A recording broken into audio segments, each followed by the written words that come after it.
شہزاد آپ کو ایک واقعہ اس جگہ کا تو ایگزیکٹ کوٹ نہیں کر سکتا، لیکن گورنر عشرت العباد کا نام لے کے کوٹ کر سکتا ہوں۔ انہوں نے مجھے بتایا کہ ایک مدرسے کے اندر ایک بچی کے ساتھ اس طریقے سے زیادتی کا واقعہ ہوا، اور وہ اتنا سینسٹیو معاملہ تھا کہ پوری کمیونٹی کے اندر آگ لگنے کا اندیشہ تھا، اور وہ پھر دین ہی ایکسپلین کہ کس طریقے سے اس واقعے کو ہینڈل کیا گیا، اور اس شخص کو وہاں سے مدرسے سے پکڑ کے کسی دوسرے کیس میں بک اس لیے کرنا پڑا کہ اس بچی کی کمیونٹی جو ہے وہ آگ نہ لگا دے شہر کے اندر۔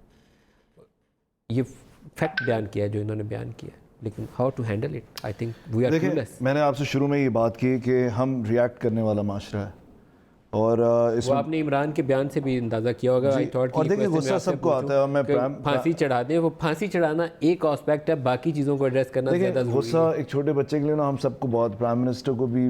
غصہ آتا ہے، ہم سب اگریسو ہوتے ہیں اور ہمیں غصہ ضرور آتا ہے، بٹ یہ دیکھنا، یہ بات بالکل ٹھیک ہے کہ جو اس طرح کا کام کرے گا اس کو سخت سے سخت جو پاکستان کا قانون ہے وہ سزا دی جانی چاہیے۔ پریونشن کے لیے ہم نے کیا کیا ہے؟ میں نے آپ کو دوبارہ کہا کہ یہ سزا کی بات تو 7-10% پر ہے نا، جو بچوں کو مار دیتے ہیں، جو 92% جن بچوں کو ہم بچا سکتے ہیں ان کی پریونشن کے لیے کیا ہم نے اپنے اسکولوں کے اندر LSB پڑھانا شروع کیا اب تک؟ 92% کے متعلق آپ کا خیال یہ ہے کہ وہ اس کے ریلیٹیو ہو سکتے ہیں، اس کے نیبر ہو سکتے ہیں؟ نہیں، یہ جو 7% ہے اس کے اندر بھی زیادہ تر جاننے والے محلے زینب کے اندر اس کا محلے والا ہی تھا، اور یہ جو 92% ہے یہ ان کے ساتھ بھی یہی ہوتا ہے۔ 91-92% جتنے بھی لگے زیادہ جان پہچان کے لوگ ہی کرتے ہیں، بہت کم واقعات ہوتے ہیں اس میں اسٹرینجرز انوالو ہوتے ہیں۔ ان کو بچانے کے لیے آپ نے کوئی پریونشن کا کام کیا؟ نہیں کیا۔ اب میں آپ کو بات بتاتا ہوں، ناروے کے اندر بہت مشہور واقعہ ہے، ابھی میرا دوست ہی مجھ سے شیئر کر رہا تھا کہ پکڑ لیا ایک آدمی نے 100 بچوں کو مارا تھا، کیا ہو تو بہت مشہور واقعہ ہے، اور اس کو جب جیل میں بند کیا تو اس کو بالکل ہی سالیٹیوڈ میں بالکل الگ جگہ رکھا، اور پھر ایکٹرز لے کر آئے باہر سے اس کے ارد گرد کہ اس کو ہم دیکھیں، تو پورا یہ آپ کیا کر رہے ہیں ایکٹر؟ کہہ رہے ہیں ہم چیک کرنا چاہ رہے ہیں کہ اس نے ایسا کیوں کیا، بیکاز اور تو امریکنز اور سب نے پڑھا اس کو کیا کہ اس نے اتنا کیا، اس کو سزا ملنی چاہیے، اس کو مار دو۔ اس نے کہا نہیں، ہم مارتے نہیں، ہم ریہیبلیٹیٹ کرتے ہیں، ہم چیک کرتے ہیں، ہم بتاتے ہیں کہ اگر اس کو سوسائٹی سے الگ کرنا ہے۔ ہمارے یہاں ریپیٹ کرائم کا پرسنٹیج 0.1 کچھ ہے، امریکہ میں الیکٹڈ چیئر پہ بٹھا دیتے ہیں، وہاں پر پتہ نہیں کتنے % ہے۔ تو یہ سمجھنے کی بات ہے کہ اس طرح کے لوگ اس طرح کی حرکت کرتے کیوں، ان کو اسٹڈی نہیں کرتا کوئی یہاں پر۔ پھر اگین میں دوبارہ وہ بات کر رہا ہوں کہ کارپوریٹ پنشمنٹ کا لا 2013 میں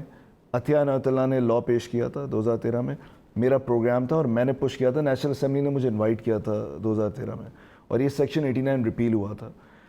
لیکن اب یہ بات دیکھیں کہ 2013 میں یہ جب پاس کروا دیا قانون ہم نے، اس سے پہلے ٹیچرز کو مارنے کی اجازت تھی گڈ فیتھ میں، جب یہ پاس ہو گیا قانون تو ڈیوالو ہونے کے بعد پورے پاکستان میں سے کسی نے لا میکنگ نہیں کی، سندھ نے کی ہے کارپوریٹ پنشمنٹ پہ، اس میں بھی میجر مائنر پینلٹیز نہیں بتائی گئی، یعنی ابھی بھی بچوں کو مارنے کا سے روکنے کا کوئی قانون موجود نہیں، جب تک کہ آپ کو تھپڑ پڑے گا خون نہ نکلے آپ کو نہیں کوئی پکڑ سکتا۔ یہ قانون پہلے پاس ہو چکا تھا 2013 میں، لیکن ابھی تک یہ ڈیوالو ہونے کے بعد نہیں آیا۔ اس کے بعد جو میں آپ سے اس چائلڈ پروٹیکشن کی بات کر رہا تھا، چائلڈ پروٹیکشن یونٹ جو ہے سندھ کے اندر، چائلڈ پروٹیکشن یونٹ بنا ہے جس کے اندر social welfare, police, health, education سارے اس کے اندر آتے ہیں، تاکہ جب کسی بچے کو ابیوز کر دیا جائے تو وہ کہاں جائیں گے، کیسے ہینڈل ہوگا۔ KPK کے اندر 12 یونٹس تھے، 12 ڈسٹرکٹ کے اندر یہ چائلڈ پروٹیکشن کمیشن کے بیوروز چل رہے تھے، وہ فنڈ نہ ہونے کی وجہ سے وہ بھی ختم ہو گئے، ختم ان سینس کی فنکشنل نہیں ہے، اور وہ 35 ڈسٹرکٹ تک جانے تھے لیکن نہیں گئے۔ سندھ کے اندر میں نے آپ کو بتا دیا کمپوزیشن اچھی ہے بٹ کام کچھ نہیں ہو رہا۔ پنجاب کے اندر ایک بیورو ہے، اس کی کمپوزیشن ٹھیک نہیں ہے، بٹ پنجاب سب سے بہتر ہے پاکستان کے اندر، کیونکہ وہاں پر کچھ شیلٹر بھی ہے، کچھ کام کر رہے ہیں، کچھ بنا ہوا ہے، کچھ ہو رہا ہے۔ بلوچستان، KPK اور سندھ، یہاں پر سندھ میں بھی تھوڑا بہت ہو رہا ہے، کمپوزیشن ٹھیک ہے، بٹ اس کے علاوہ تو بیسکلی کہیں پر بھی کچھ نہیں ہو رہا۔ لارجلی یہ ولنریبل ایریا ویسے ہی ولنریبل ہے، ہم کچھ بھی نہیں اور صرف اٹیک پتہ ہے کب ہوگا؟ کچھ دنوں بعد آپ یہ میرا یہ چلائیے گا فوٹیج، جب آپ کو اللہ نہ کرے دوبارہ چلانی پڑے کہ کسی کے ساتھ ظلم ہوگا نا، تو آپ یہ ضرور چلائیے گا، پھر دوبارہ یہ بات ہوگی کہ اس کو پھانسی پہ لٹکا دو، یہ لیکن نہ اسکول میں بچوں کو کیسے بچنا ہے وہ پڑھایا جائے گا، نہ کوئی اویئرنیس کیمپین ہوگی، نہ اس پر لا میکنگ ہوگی، نہ چائلڈ پروٹیکشن یونٹ کو ایکٹیویٹ کیا جائے گا۔